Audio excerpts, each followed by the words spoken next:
Luc, ce que tu nous avais annoncé hier, c'est réalisé. La campagne à l'investiture démocrate dans le Michigan, c'est résolu, on pourrait dire, pendant la nuit. Hein. Les résultats officiellement n'ont été annoncés que ce matin, tellement la course était serrée. Le candidat El Sayed l'a remporté, même par une toute petite majorité. Comment tu analyses tout ça? Écoute, il y a beaucoup d'éléments intéressants là-dedans. Tout d'abord, c'est assurément une rebuffade, voire même une claque au visage de l'establishment et des figures de proue habituelles du Parti démocrate, parce que, on l'avait mentionné hier tous les deux, El Sayed traînait de l'arrière dans le financement donc de la campagne, entre autres des campagnes publicitaires. Le rapport de force là, en termes d'argent, de trésor de guerre, si on inclut à la fois ce que le Parti démocrate a avancé et ce que le lobby pro-Israël a investi, il était déclassé, c'était du 9 pour 1. C'est rare en politique américaine que quelqu'un qui est aussi déclassé parvienne à s'imposer. Donc, c'est intéressant pour les progressistes, c'est intéressant pour El Sayed. Le Parti démocrate prend des notes. En même temps, il n'y avait pas qu'El Sayed hier, il y avait également d'autres primaires ailleurs. Et ce qu'on constate chez les démocrates, c'est grosso modo, c'est donnant-donnant pour les modérés et pour les progressistes. Il n'y a pas donc eu hier de grands vainqueurs en disant le Parti démocrate doit aller résolument vers sa gauche ou appuyer résolument les progressistes. On ne dénoue pas l'impasse finalement, puis on va jouer ça circonscription par circonscription ou État par État. Il y a cependant derrière l'histoire d'El Sayed, qui est quand même un tour de force, il a quand même beaucoup moins bien performé que ce à quoi on s'attendait. Nous Exact. Tu nous disions donnais hier, 10-15 points d'avance, ça s'est fini à un voilà, point d'avance, là, ouais. voilà, donc l'écart était très serré et ce qui explique une partie de cet écart, au-delà de l'argent investi en fin de campagne, là, c'est clair que la candidate modérée a obtenu énormément d'appui sur le terrain parce que sa machine était beaucoup plus grosse.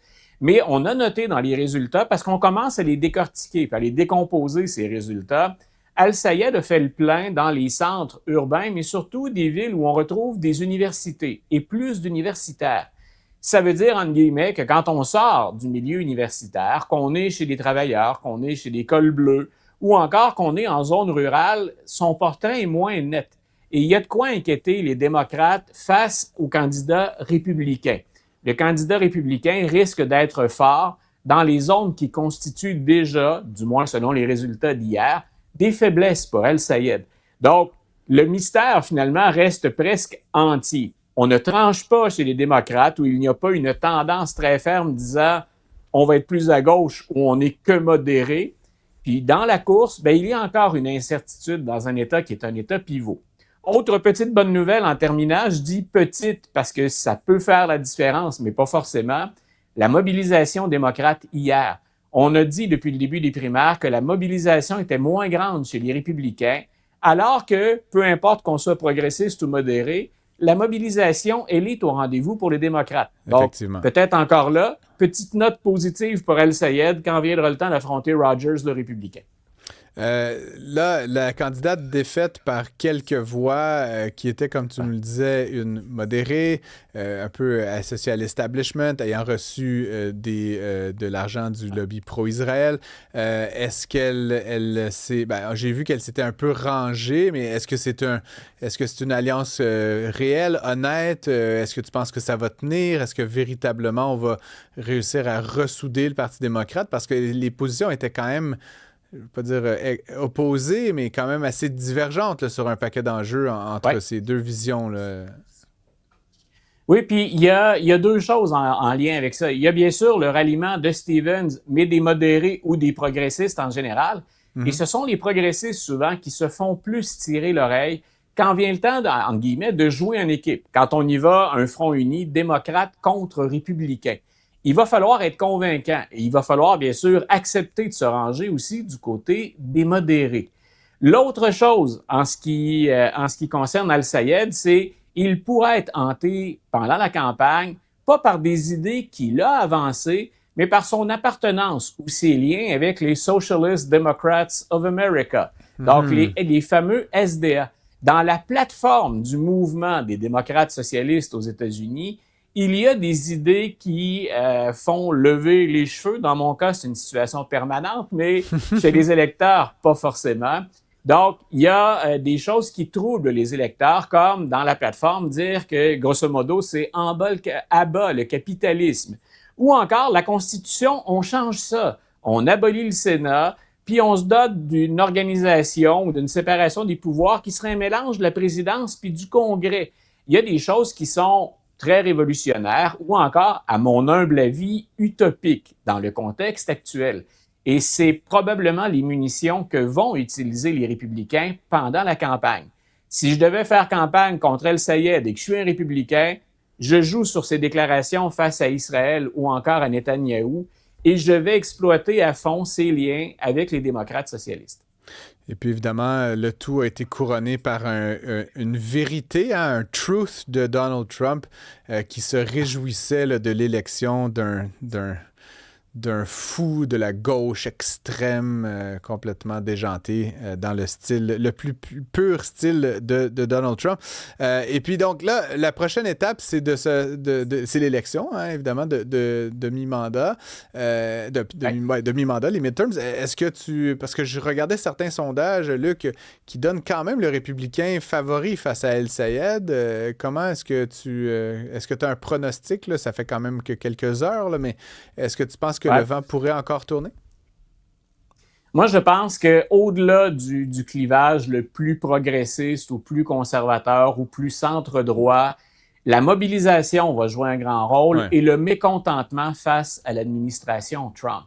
Si les démocrates sont unis, ils ont déjà une gouverneure au Michigan, Mme Whitmer, qui a une certaine influence, qui a un certain poids, pas pour Mme Stevens, mais dans une élection qui va inclure démocrates et républicains, cette fois en confrontation, il n'est pas impossible qu'El-Sayed l'emporte. Je ne m'attends pas à une victoire écrasante, ce serait une victoire serrée, mais le facteur mobilisation et mécontentement. Parce que les mi-mandats, souvent, c'est un peu comme une élection partielle chez nous. On passe à un vote de protestation. Ça ne veut pas dire qu'on appuie très fortement un parti ou un candidat. On va voter pour exprimer son désaccord avec le parti qui est au pouvoir. C'est souvent ça le test des partiels chez nous. C'est un peu ça à quoi servent les mi-mandats. Et c'est là où les républicains doivent avoir peur qu'en sondage, ou à tout le moins en tout cas se sentir plus insécures, qu'en sondage après sondage, le président baisse dans les sondages et il ne remonte jamais. Pas plus que sa gestion de certains sujets, dont l'économie, mais aussi, bien sûr, ce qui est devenu un véritable bourbier, le conflit iranien. Sinon, on change complètement de registre, Luc. Dans l'État de New York, voisin du Québec, entrait en vigueur aujourd'hui un nouveau régime d'aide médicale à mourir. Un projet, évidemment, là, qui est dans les cartons depuis longtemps. Il y a évidemment une forte opposition religieuse, mais on va quand même de l'avant. Le Québec, on le sait, est le champion genre mondial là, de l'aide médicale à mourir. Les États-Unis traînent un peu de la patte. Comment est-ce que c'est reçu au sud de la frontière, toutes ces notions-là? Écoute, tu le disais, tu le soulignais bien, ça fait déjà un certain temps qu'on débat de ça. Et ce qu'on a fait à New York ressemble beaucoup à ce qui existe en Oregon, qui est entré en place, là, qui a été lancé il y a plus d'une vingtaine d'années. Donc, on a maintenant plus d'expérience dans ces procédures ou dans ces débats. Et il y a, avec New York, 14 juridictions qui autorisent l'aide médicale à mourir. Comment c'est reçu? Donc, deux types de réception. Des gens qui, assez près des arguments qu'on sortait chez nous, disaient « Quand il n'y a plus rien à faire, est-ce qu'on n'aurait pas le droit de choisir comment ça va se terminer? » Donc, ici, on avait joué en mourir dans la dignité. C'est comme ça, d'ailleurs, que c'est le nom que porte le projet de loi qui est entré en vigueur en Oregon il y a une vingtaine d'années. La similarité, donc, est intéressante là. C'est dans la façon de gérer aux États-Unis où c'est un peu différent. C'est-à-dire qu'ici, c'est présenté comme un soin. C'est un médecin qui va gérer l'aide médicale à mourir, alors qu'aux États-Unis, c'est le patient ou la patiente qui, en dernier recours, va devoir s'auto-administrer, donc, le médicament en question. C'est carrément un suicide, là, si on peut dire ça comme ça, Luc. C'est auto-infligé, évidemment, avec l'aide et un protocole, là, mais... C'est quand même particulier. Il faut que ce soit prescrit, autorisé par un médecin, mais ce n'est pas le médecin qui pose le geste. Sinon, donc, tu as fait référence parce que c'est déjà devant les tribunaux et ça va aller devant les tribunaux encore. Reste à Bien savoir sûr. lesquels, au fédéral ou à la Cour suprême. Mais j'aimerais simplement souligner quelque chose qui va rejoindre des Américains ailleurs que dans la seule question de l'aide médicale à mourir. Tu as dit il y a une opposition qui vient de groupes religieux, ce qui est tout à fait vrai. Ce sont des communautés ou carrément des congrégations religieuses qui s'opposent à ça. Une des poursuites est gérée par les Carmélites, par exemple, pour New York. Mais il y a un tout autre volet qui touche les soins de santé et les personnes handicapées. Et ce qu'on craint dans les dérapages possibles de l'aide médicale à mourir, c'est comme le système de santé souvent ne fournit pas et qu'il ne fournit pas pour les personnes handicapées, il y a un lobby très fort qui défend les personnes handicapées et qui va aller devant les tribunaux pour dire est-ce que ces personnes-là ont accès à suffisamment de soins, de bons soins? Sont-elles en mesure de l'obtenir? Parce que l'aide médicale à mourir pourrait être, et là je fais attention à mes mots, une façon de les pousser au suicide. Est-ce qu'en dernier ressort, ne pouvant pas être soulagés ou obtenir de soins, on ne demanderait pas à la place l'aide médicale à mourir? Et je pense que la question mérite réflexion. C'est pas tout le monde aux États-Unis qui a accès à des soins de santé. Les assurances coûtent particulièrement cher. Il y a donc toute cette question de l'appareil, donc hospitalier ou de l'appareil médical, Écoute, qui est discuté en parallèle de la décision. Si j'avais voulu être glauque, je t'aurais demandé combien ça coûte, parce qu'évidemment, ici, l'aide médicale à mourir, c'est un soin, comme tu l'as dit, c'est fourni par le régime universel auquel on a accès tous et toutes. Aux États-Unis, j'imagine qu'il faut que tu fasses le chèque avant de demander ce processus-là. C'est quand même, évidemment, toujours un peu particulier aux États-Unis, comment la santé est privatisée, là. Ben, il y a des nuances parce que dans certains cas de mémoire, on va pouvoir jouer avec Medicaid, mais il faudrait faire, et je n'ai pas fait cette démarche-là, d'aller voir dans les 14 juridictions différentes comment la chose est gérée. Mais tu fais très bien de le souligner. Si on ajoutait ça à Medicaid, qui a un volet fédéral, ben, c'est certain qu'on va ouvrir une autre porte et d'autres recours. Et ça te répond à ta question de quel tribunal va être pertinent, là, va être légitime pour y répondre. Voilà. Si on inclut ça comme une couverture médicale fédérale. Et si on veut défendre l'aide médicale à mourir devant la Cour suprême a déjà statué qu'il n'y avait pas de droit, grosso modo, à mourir dans la dignité. Ça n'existe pas. Donc, il va falloir, pour protéger ça, utiliser un autre angle. Et ce sera une autre chronique. Évidemment. Rapidement, en conclusion, Luc, évidemment, Trump, grand artisan de la paix, est peut-être sur le point là, de faire la paix pour la 7e fois en Iran, après avoir lui-même lancé la guerre. Mais bon, ça, c'est pour une autre fois. En fait, c'est pas tout à fait Trump qui est aux commandes ici. Voilà. C'est de ça dont je voulais t'entendre. On a reçu un communiqué là, de l'Iran qui aurait convenu avec le sultanat d'Oman, qui est l'autre côté du détroit d'Ormuz, d'un tracé et d'une manière de procéder pour la réouverture du détroit d'Ormuz. Et j'adore cette phrase. Les deux pays travaillent à une déclaration conjointe sous réserve que des parties tierces ne viennent pas entraver le processus. Je me demande de qui il parle. Écoute, ça rejoint, je pense que c'est la semaine dernière dont nous avons discuté de ça tous les deux. Il est clair que l'initiative dans le conflit iranien, elle n'est plus dans le camp des Américains, mais dans le camp d'autres pays. On a fait état, par exemple, de l'implication du Qatar, des Émirats arabes unis, du Pakistan ou encore de l'Arabie saoudite. Puis on avait référé également au sultanat d'Oman. Et Donald Trump va donc, comme spectateur cette fois-ci, assister à une entente pour une nouvelle route.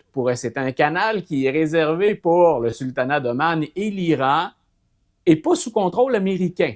Donc, attendons de voir la réaction parce qu'il laisse une fois de plus place à la diplomatie, le président Trump, tout en disant si ça ne fonctionne pas, je pourrai toujours vous frapper. C'est le même langage qu'on entend depuis longtemps.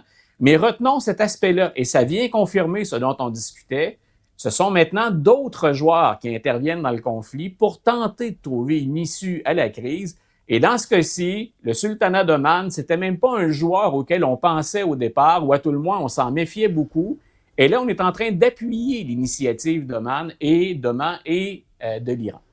Juste pour donner un peu un ordre de grandeur, la population du sultanat d'Oman, c'est à peu près la région métropolitaine de Montréal. Là, fait que sur la carte géopolitique de la planète, là, ça pèse pas tout à fait beaucoup, mais effectivement, il se retrouve juste de l'autre côté d'un un petit bout de fleuve qui s'appelle le détroit d'Ormuz. On verra bien si on y arrive à quelque chose de ce côté-là. Chose certaine, les Américains auront dépensé des dizaines, voire des centaines de milliards de dollars et le seul résultat, c'est qu'ils ont un peu perdu la face, démontré la limite de leur force militaire et possiblement forcé tous les gens qui veulent emprunter ce détroit-là à désormais payer une forme de redevance ou de douane. On verra bien sur quoi tout ça atterrit. Il faut travailler fort et aimer beaucoup, beaucoup son président pour présenter ça comme étant quelque chose d'avantageux. Voilà, comme un résultat positif à l'initiative américaine. Donnez-lui le Nobel de la paix, quelqu'un, s'il vous plaît. D'ailleurs, peut-être que Infantino va partir avec son fameux prix, lui qui est apparemment sur le bord de la porte. Mais ça aussi, c'est pour une autre fois. Luc La Liberté, merci comme toujours d'être avec nous. À demain. Toujours un plaisir. Bonne soirée.